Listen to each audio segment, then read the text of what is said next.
দেখছে AGT Live 24/7। This is AGT Live 24/7.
সরকারকে করতে হবে দুর্গতদের জন্য অবিলম্বে কাজ এবং খাদ্যের ব্যবস্থা রাজ্যের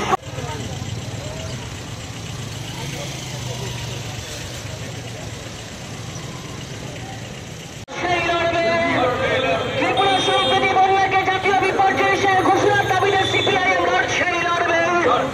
অবিলম্বে বন্যা ক্ষতিগ্রস্তদের ক্ষতিপূরণ প্রদান করতে হবে। অবিলম্বে বন্যার ক্ষতিগ্রস্তদের পর্যাপ্ত পরিমাণ ক্ষতিপূরণের দাবিতে সিপিআইএম লড়ছেই লড়বে। অবিলম্বে ভেঙে পড়া বাড়িঘর রাস্তার জন্য পুনর্নির্মাণ করতে হবে।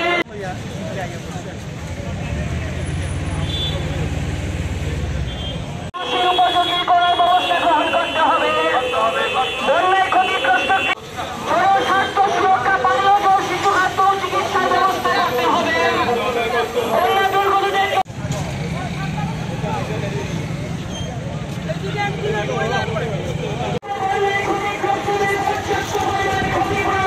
সরকারকে দিতে হবে। অবিলম্বে ভেঙে পড়া বাড়িঘর রাস্তার ট্রেন পুনঃ সংস্কার করতে হবে।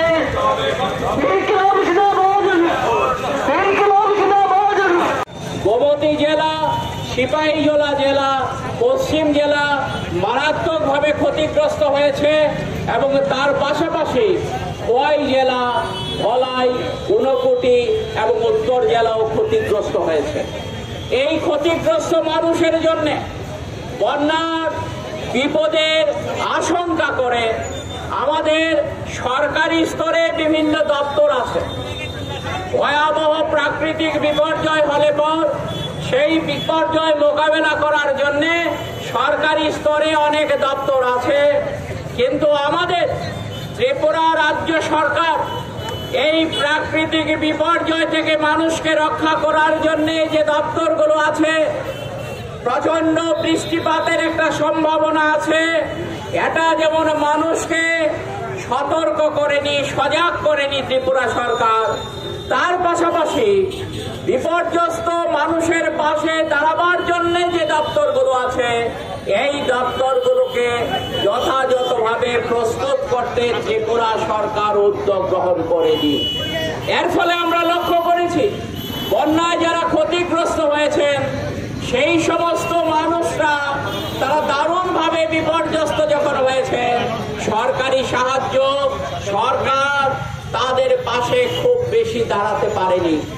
সাধারণ মানুষ, বিভিন্ন স্বেচ্ছাসেবী সংগঠনগুলো তারা মানুষের পাশে যদি স্বতঃপ্রণোদিতভাবে স্বতঃস্ফূর্তভাবে না দাঁড়াতেন তাহলে বন্যায় অনেক অনেক মানুষ ক্ষতিগ্রস্ত হয়ে যেতেন। আপনারা শুনেছেন গতকাল সিপিআইএম এর সদস্য সোনামুড়া মহকুমায় বন্যায় গলা জল পর্যন্ত নেমে মানুষদের সাহায্য করছিলেন।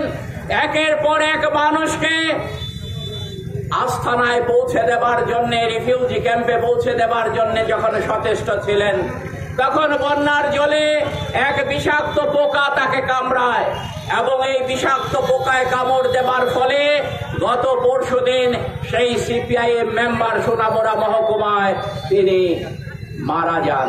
তাহলে এভাবে মানুষের পাশে বিভিন্ন গণতান্ত্রিক সংগঠনগুলো দাঁড়িয়েছেন, সরকারের দিক থেকে উদ্যোগ আমরা লক্ষ্য করিনি।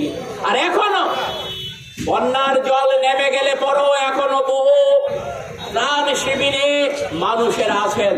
সেই মানুষদের রক্ষা এবং যারা বাড়িঘরে ফিরে গেছেন তাদেরকে বাঁচানোর জন্য, তাদের বাড়িঘর তৈরি করে দেওয়ার জন্য সরকারের দিক থেকে ব্যক্তিগতভাবে প্রতিটি বাড়িতে গিয়ে যোগাযোগ করা, তাদের পাশে দাঁড়ানোর জন্য সরকারের কোনো হেলদোল আমরা দেখছি না।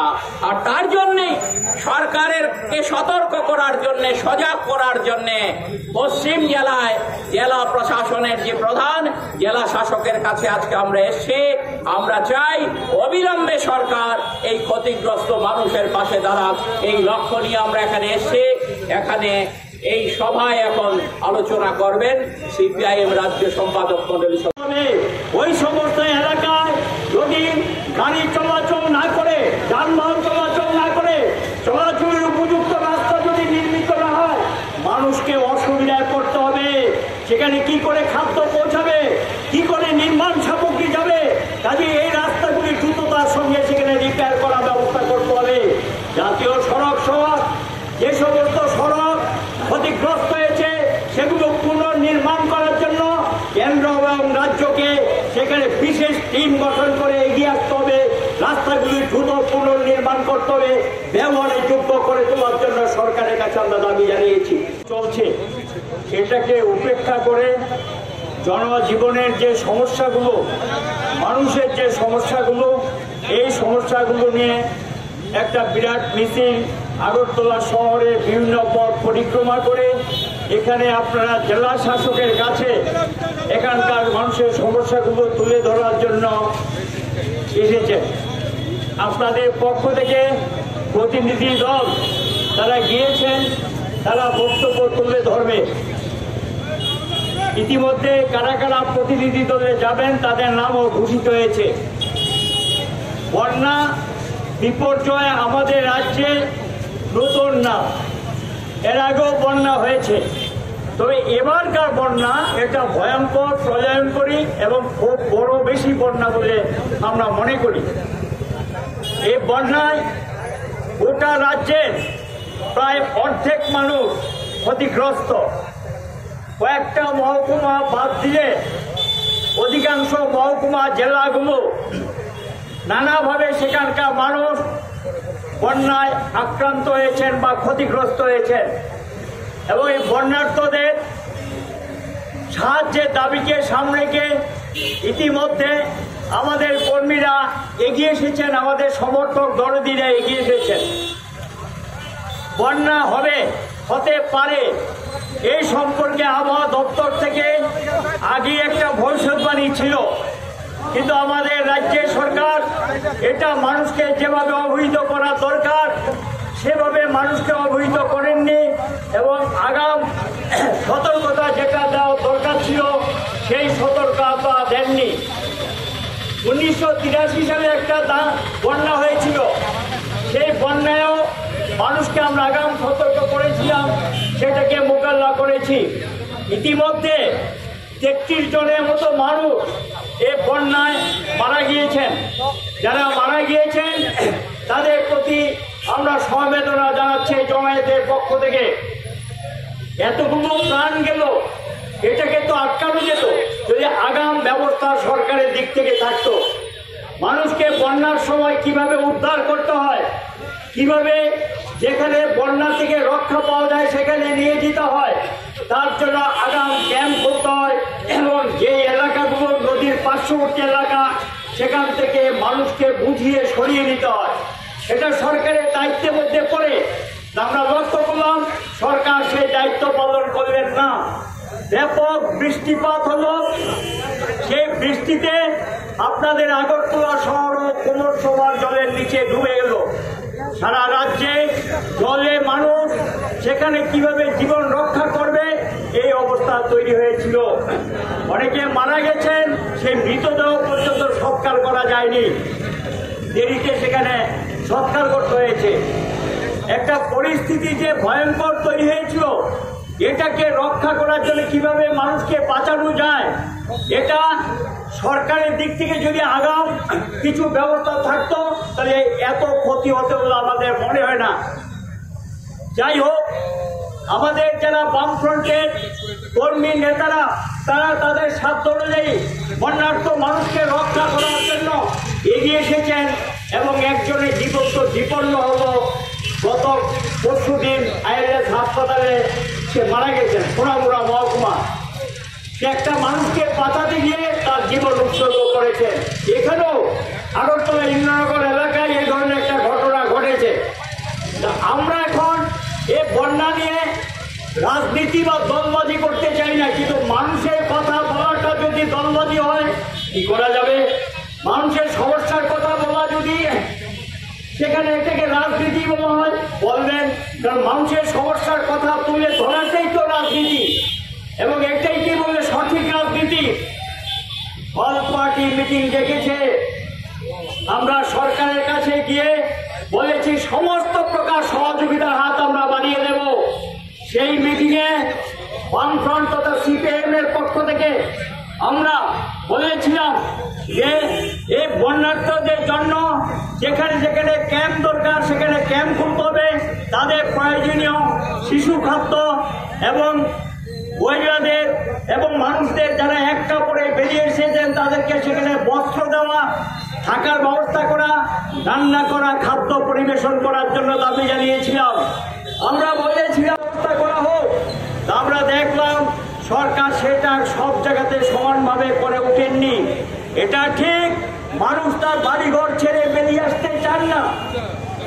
যারা বাড়িঘরে জলে হাবুডুবু খাচ্ছে সেই মানুষগুলোর ঘরে রান্না হয়নি, মানুষগুলোর ঘরে খাদ্য নেই। আমরা সরকারকে বলেছিলাম যেভাবে ওকে মানুষগুলো বাড়িতে খাদ্য পৌঁছে দিতে হবে। আমরা দেখলাম কিছু কিছু জায়গায় নামমাত্র সেখানে দিয়েছে, অধিকাংশ জায়গায় ওই মানুষগুলো অভুক্ত ছিলেন তাদের কাছে খাদ্য পৌঁছে দেননি। যেখানে ক্যাম্পগুলো ছিল সেই ক্যাম্পগুলো থেকে এখন জোর জোর করে বের করার চেষ্টা হচ্ছে। আপনারা জানেন এখনো উদয়পুর মহকুমার কিছু অঞ্চলে এখনো জল লেগে আছে, সেখানে জল নামেনি। এই পরিস্থিতির মধ্যে মানুষের উপর জোর জবরি করে বাড়ি ক্যাম্প থেকে বের করে দেওয়া এটা ঠিক না, এটা অন্যায়, এটা হওয়া উচিত না। আমরা বলেছি তাদের বাড়িঘর তারা পরিষ্কার করবে, তাদের বাড়িঘরে তারা কাজ করবে। সরকারকে সেখানে নগদ অর্থ দিতে হবে, সরঞ্জাম দিতে হবে। আমাদের মনে পড়ে বামফ্রন্ট সরকার যখন ছিল কোনো বড় ধরনের বিপর্যয় হলে পলিথিন এবং ঘেউটিন সেখানকে মানুষকে দেওয়া হতো। এখন তো সেগুলো দেখাও যায় না, ওরা দেয় না। আমরা বলেছি তাদের ঘর তারা রিপেয়ার করবে, কমপক্ষে ন্যূনতম 2 মাসের জন্য রেগা বা টুয়েব বা নগদ অর্থ তাদেরকে দিতে হবে, সেই কাজ তাদেরকে দিতে হবে। তাদের বাড়িঘর তারা ঠিকঠাক করবে, সেই খাদ্য এবং রেগা টুয়েবে কাজ যাতে দিয়ে দেওয়া হয়। আমরা এই দাবি জানিয়েছিলাম, বলেছি। তিনি সেটা বলেছে আমি ভেবে দেখবো। তো আমরা জানি না কোথাও এই ধরনের রেগা টুয়েবে 2 মাসে কাজ দিয়েছে কিনা। আমরা বলেছি এই সময়ে মজুরিটা বাড়িয়ে দিন, মানুষ যাতে তার বাড়ি করে খেয়ে থাকতে পারে সেই ব্যবস্থাটা করে দিন। জানি না সেটা করেছে কিনা, আমাদের কাছে কোনো খবর নেই। আমরা লক্ষ্য করলাম ক্যাম্পগুলোতে যে চাল এবং ডাল গিয়েছে বা খাদ্য সামগ্রী গিয়েছে, একটা রাজনৈতিক দল যারা শাসক দল কোথাও কোথাও সেটা লুটপাট করে নিয়ে যাচ্ছেন, এমনকি গাড়ি থেকে চাল পর্যন্ত নামিয়ে নিয়ে গেছেন। এবং কোথাও কোথাও সব জায়গায় না, কোথাও কোথাও সেখানে আমরা লক্ষ্য করছি অভিযোগ আসছে যারা অন্য দলের সমর্থক, শাসক দলের লোক না, তাদেরকে সেখানে সরকারি নিয়ম অনুযায়ী যে খাদ্যটা দেওয়ার কথা সেটা দেওয়া হয়নি। এখন আমরা বললাম যে আপনারা দিল্লি থেকে একটা টিম পাঠান, বন্যা শেষ হয়ে গেলে লোক পাঠিয়ে তো কোনো লাভ হবে না। সমস্ত ডিপার্টমেন্টগুলো যেগুলো বন্যার সঙ্গে যুক্ত, ক্ষতিগ্রস্ত যারা হয়েছে এটা নিরূপণ টিম পাঠান। আমাদের দাবি মুখ্যমন্ত্রী স্বীকার করে নিয়েছিলেন, বলছেন আমি দিল্লি থেকে একটা টিম আনার ব্যবস্থা করব। দেখলাম দিল্লি থেকে টিম এসছে, ঘুরে গেছেন। তিনি বলেছেন সরকার 40 কোটি টাকা দিয়েছে। আমরা প্রশ্ন করছি, এই 40 কোটি টাকা কি? আপনি তো মিটিংয়ে বলেছেন মুখ্যমন্ত্রী 15,000 কোটি টাকার উপর ক্ষতিগ্রস্ত হয়েছে প্রাথমিক রিপোর্ট। তাহলে 40 কোটি টাকা তো এটা কি? এটার একটা বালি কোনা, কিচ্ছুই না। এটা কি করে হবে? কিছু কিছু রাজ্যের থেকে অর্থ এসছে, সামান্য, এটা পরিমাণে কিচ্ছু না। যে পরিমাণ ক্ষতি ত্রিপুরা হয়েছে, বিপর্যস্ত ত্রিপুরাকে পুনরুদ্ধার করতে গেলে, মানুষকে বাঁচাতে হলে এখানে অর্থের যোগান দরকার। ডাবল ইঞ্জিনে গভর্নমেন্ট, এখন তো ট্রিপল ইঞ্জিনে গভর্নমেন্ট। এডিসিতে যারা সরকারে, তারাও এখন আপনাদের সঙ্গে আছে।